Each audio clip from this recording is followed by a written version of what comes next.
silt sa kanal. Silted na kasi yung kanal, kaya yung ano, yung drainage dito ano na, nagkakaroon na ng flooding dito sa area na to kasi ano, heavily silted na yung kanal.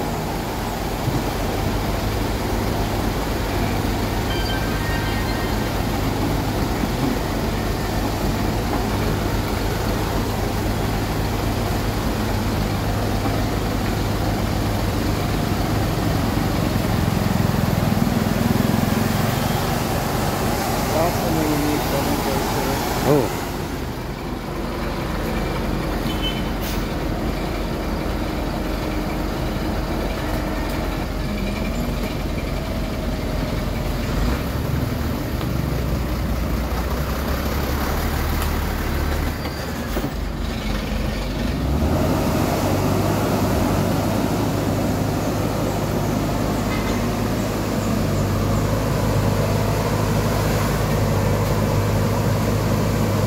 Habang dinidisselt niya yung ano, kanal,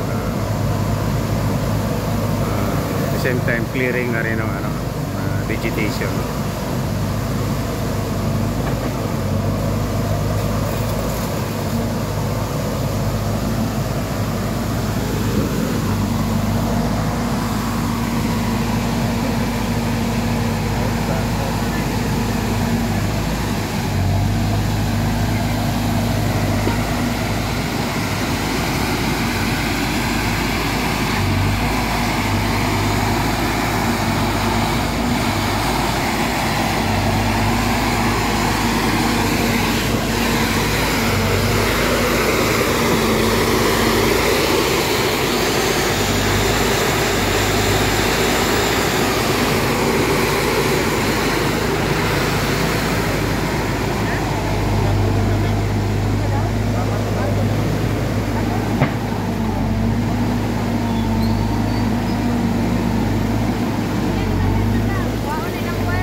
Ayan.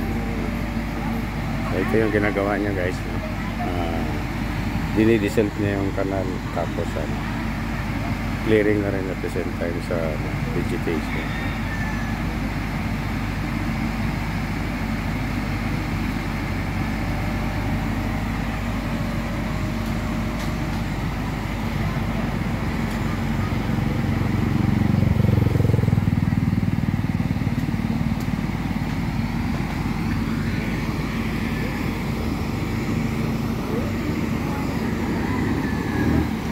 Kasi dito kasi, dyan kasi na portion medyo mababa. Tapos silted na yung kanal, kaya nagkaroon ng flooding dito. So, ito yung solusyon. I-silt yung kanal.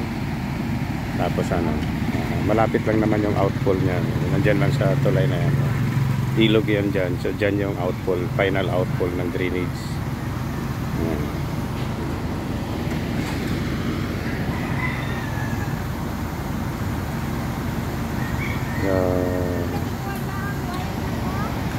So 100% masosolve yung problema dito guys, kasi malapit lang yung final outfall ng drainage system dito. Ayan. So hanggang sa susunod muli, sa mga hindi pa nakapag-subscribe, huwag nyo kalimutan mag-subscribe at i-click nyo na rin yung notification bell para updated po kayo sa lahat ng i-upload kong video. Hanggang sa muli, bye!